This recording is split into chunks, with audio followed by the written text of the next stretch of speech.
Assalamualaikum warahmatullahi wabarakatuh. Selamat datang di channel Inspirasi Sahabat Muslim. Semoga yang sudah mampir ke channel ini saya doakan senantiasa dalam lindungan Allah Subhanahu wa Ta'ala. Seperti biasa, sebelum lanjut, mari dukung channel ini dengan menekan tombol subscribe terlebih dahulu. Dan jangan lupa tekan tombol like-nya. Dan isi komen dengan doa-doa sesuai dengan hajat sahabat semua, agar kita aminkan bersama. Semoga menjadi wasilah terkabulnya doa dan hajat sahabat semua. Bagi Anda yang sudah like, subscribe dan komen, saya doakan semoga panjang umur, selalu diberikan nikmat kesehatan, dan rezeki yang berlimpah berkah. Dikaruniakan kemudahan dari segala urusan. Amin Allahumma amin. Kisah Zaid bin Haritsah. Zaid bin Haritsah lahir tahun 47 sebelum Hijrah dan wafat 8 Hijriah. Zaid merupakan sahabat Nabi Muhammad, dan di antara pemeluk Islam yang paling awal dari kalangan bekas budak Nabi Muhammad. Dia adalah satu-satunya sahabat Nabi yang disebutkan dalam Al-Quran secara eksplisit, yaitu di surah Al-Ahzab ayat 37. Nama lengkapnya adalah Zaid bin Haritsah bin Syarahil, bin Ka'ab, bin Abdil Uzza, bin Yazid, bin Imri'il Qais, bin Amir, bin An-Numan.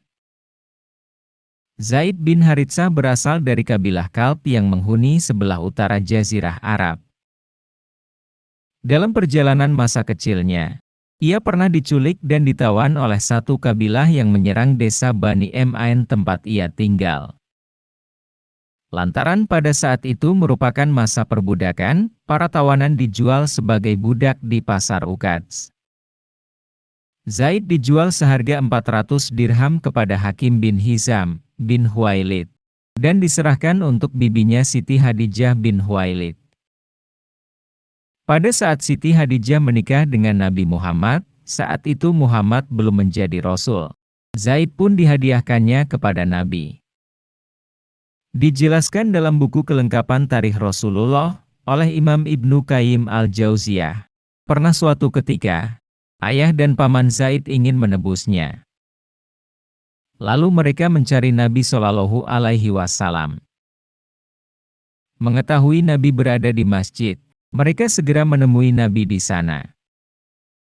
Mereka mengatakan, "Wahai cucu Abdul Muthalib, wahai cucu Hashim, wahai orang yang menjadi pemimpin kaum, Anda adalah penduduk tanah haram Allah sekaligus Rasul-Nya. Anda suka menolong orang yang menderita dan membebaskan orang yang ditawan. Kedatangan kami untuk menebus putra kami yang ada pada Anda. Tolong serahkan dia kepada kami dan beri kami kemudahan untuk menebusnya dari Anda." Nabi kemudian bertanya, "Siapa yang kalian maksud?" Mereka menjawab, "Zaid bin Haritsah." Kemudian Rasulullah bertanya, "Apakah tidak ada pilihan lain?" Mereka menjawab lagi, "Apa maksud Anda?" Kemudian Nabi memberikan negosiasi dan mengatakan, "Aku akan memanggilnya, lalu aku suruh dia untuk memilih sendiri. Jika memilih kalian, dia berarti milik kalian. Jika dia memilih aku, demi Allah aku ini orang yang bertanggung jawab sepenuhnya terhadap orang yang telah memilih aku." Mendengar tawaran itu, ayah dan paman Zaid setuju. Kemudian Rasulullah memanggil Zaid, dan menanyakan apakah dia mengenal orang-orang itu. Lalu Zaid menjawab, "Itu adalah ayahku dan pamanku." Rasulullah kemudian mengatakan kepada Zaid, dia adalah orang yang sudah lama Zaid kenal, dan Zaid tahu perlakuan selama ini terhadapnya. Lalu, Rasulullah memberikan pilihan untuk memilihnya, atau memilih ayah dan pamannya. Menanggapi itu, Zaid menjawab, "Aku akan tetap memilih Anda Muhammad untuk selamanya, karena Anda bisa menjadi ayah serta pamanku." Karena tak ingin kembali pada ayah dan pamannya, Zaid disumpahi oleh ayah dan pamannya. Mereka mengatakan, "Celaka kamu, wahai Zaid. Kenapa kamu lebih memilih untuk menjadi budak daripada menjadi orang yang merdeka? Apakah kamu tega terhadap ayah, paman, dan anggota kerabatmu? Dengan yakinnya, Zaid menjawab, "Iya, karena pada Rasulullah saya melihat sesuatu yang tidak akan pernah aku lihat pada orang lain untuk selamanya." Melihat jawaban itu, Rasulullah segera membawa Zaid ke Ka'bah. Di hadapan banyak orang, dia mengatakan, "Aku minta kalian menjadi saksi bahwa sesungguhnya Zaid bin Muhammad adalah putraku. Kami saling bisa mewaris." Mendengar pernyataan Nabi, ayah dan paman Zaid kemudian luluh dan menjadi lega. Akhirnya mereka pulang dengan perasaan senang. Zaid bin Muhammad terus dipanggil dengan nama itu sampai akhirnya Allah mendatangkan agama Islam. Dan turunlah surat Al-Ahzab ayat 5. Panggillah mereka, anak angkat itu dengan memakai nama bapak-bapak mereka. Itulah yang adil di sisi Allah. Dan jika kamu tidak mengetahui bapak mereka, maka panggillah mereka sebagai saudara-saudaramu seagama dan maula-maulamu. Dan tidak ada dosa atasmu jika kamu hilaf tentang itu, tetapi yang ada dosanya, apa yang disengaja oleh hatimu. Allah Maha Pengampun, lagi Maha Penyayang. Sejak saat itulah, dia mulai dipanggil dengan Zaid bin Haritsah. Masuk Islamnya Zaid bin Haritsah. Zaid bin Haritsah adalah manusia dengan kemampuan yang tidak biasa atau berbeda dari yang lain. Dan kemampuan ini sudah terlihat sejak Zaid masih kecil. Ketika Rasulullah beribadah selama beberapa malam di Gua Hira, Khadijah menyediakan makanan dan minuman untuk Rasulullah, dan bahkan mengantarnya ke kaki bukit. Khadijah terus memperhatikan suaminya mendaki bukit sampai dia menghilang dari pandangan.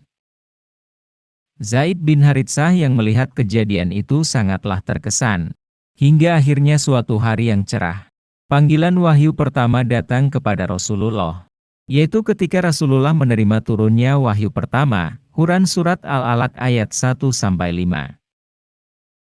Artinya, bacalah dengan menyebut nama Tuhanmu yang menciptakan. Dia telah menciptakan manusia dari segumpal darah. Bacalah dan Tuhanmulah yang maha mulia, yang mengajar manusia dengan pena.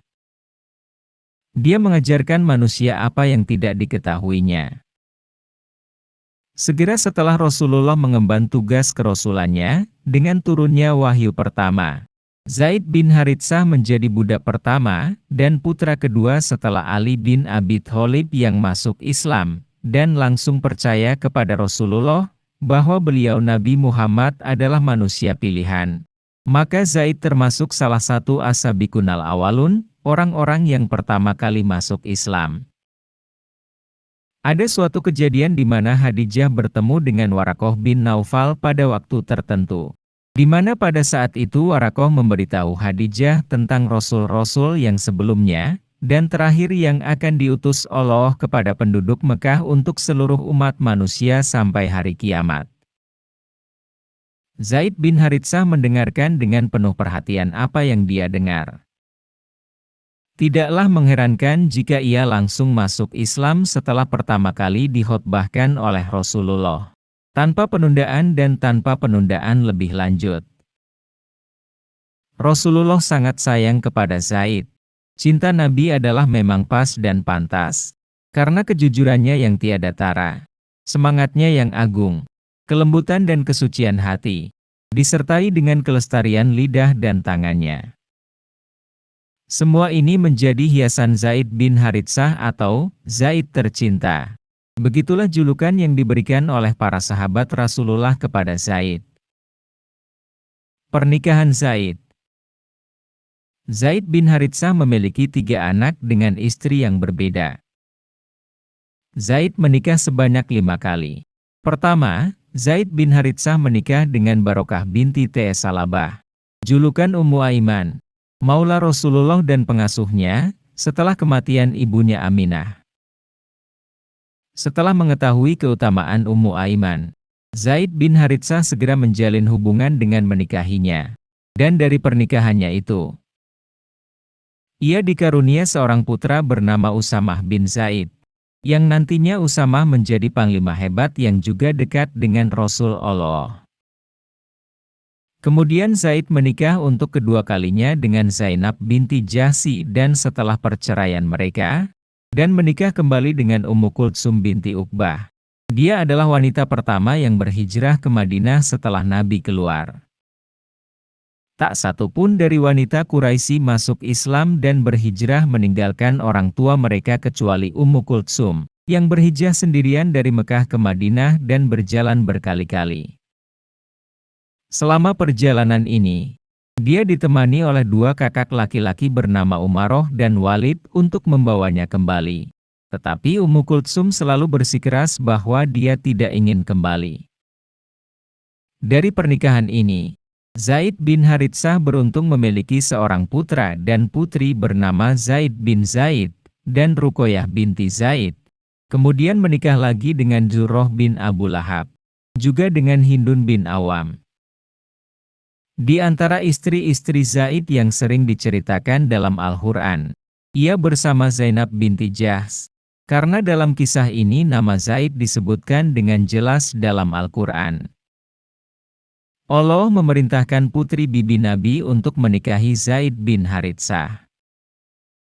Rasulullah kemudian menikahkan Zaid bin Haritsah dengan putri bibinya yang bernama Zainab. Nama lengkap Zainab binti Jahsy bin Riyad al-Asadi. Nama ibunya Umaymah binti Abdul Muthalib bin Haim.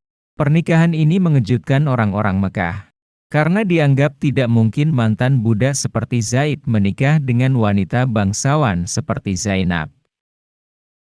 Pada awalnya, kakak perempuan Zainab, Abdullah bin Jahsy, tidak menyetujui seorang bangsawan menikahi mantan sahaya, bahkan jika ia lahir dari ayah dan ibu Arab. Karena memang banyak perselisihan dari berbagai kalangan, maka ada wahyu yang menjelaskan hal tersebut dalam Quran Surat Al-Ahzab ayat 36. Artinya, dan tidaklah patut bagi laki-laki yang mukmin dan tidak pula bagi perempuan yang mukmin, apabila Allah dan Rasul-Nya telah menetapkan suatu ketetapan, akan ada bagi mereka pilihan yang lain tentang urusan mereka. Dan barang siapa mendurhakai Allah dan Rasul-Nya, maka sungguhlah dia telah sesat, dalam sesat yang nyata. Maka Zainab binti Jahsy menikah dengan Zaid bin Haritsah untuk menjalankan perintah Allah dan perintah Rasulullah, sambil juga mengikuti ajaran Islam yang tanpa membeda-bedakan orang, kecuali menurut tingkat ketakwaan mereka kepada Allah. Namun demikian, kehidupan pernikahan keduanya tidaklah mulus. Zainab tidak bisa melupakan statusnya sebagai bangsawan berdarah biru. Zainab tidak bisa menerima statusnya sebagai istri dari mantan budak seperti Zaid bin Haritsah, sehingga berdampak memasukkan keluarga Zainab dalam lingkaran keluarga budak. Hingga hal itu mengakibatkan Zaid sangat tertekan menghadapi penolakan Zainab. Kondisi tersebut kemudian memaksa Zaid bin Haritsah mengadu kepada Rasulullah. Hingga berulang kali, Zaid mengeluhkan tentang sikap Zainab terhadapnya. Saat itu Rasulullah menginstruksikan Zaid untuk lebih bersabar dan menahan diri dengan berkata, "Takutlah kepada Allah. Jagalah rumah tanggamu." Namun di satu sisi, Rasulullah juga khawatir bagaimana cara menceraikan mereka agar nama Zainab tidak hancur karena pernikahannya yang gagal. Hingga akhirnya, jurang pemisah antara Zaid bin Haritsah semakin melebar di antara keduanya hingga berakhirnya kebuntuan. Karena pilihan talak yang tak terelakkan ini, maka perintah Allah mengizinkan Zaid untuk menceraikan dan memerintahkan Rasulullah agar menikahi Zainab. Ketika Rasulullah menikah dengan Zainab, Rasulullah tidak membutuhkan wali atau saksi, karena Allah sendiri yang menikahkannya secara langsung. Kisah ini dijelaskan dalam Quran Surat Al-Ahzab 37. Artinya, dan ingatlah, Ketika engkau Muhammad berkata kepada orang yang Allah telah melimpahkan nikmat kepadanya dan kepada engkau juga telah memberi nikmat kepadanya, maka pertahankanlah terus istrimu, dan bertakwalah kepada Allah. Sedang engkau menyembunyikan di dalam hatimu apa yang akan dinyatakan oleh Allah. Dan engkau takut kepada manusia. Padahal Allah yang lebih berhak untuk kamu takuti. Maka tatkala Zaid telah mengakhiri keperluan terhadap istrinya, dengan menceraikannya, maka kami nikahkan kamu dengan dia Zainab, supaya tidak ada keberatan bagi orang mukmin untuk menikahi istri-istri anak angkat mereka, apabila anak-anak angkat itu telah menyelesaikan keperluannya terhadap istrinya. Dan ketetapan Allah itu pasti terjadi. Karena peristiwa ini, terjadi kegemparan di kalangan penduduk Madinah. Mereka mengkritik mengapa Nabi menikahi mantan istri anak angkatnya.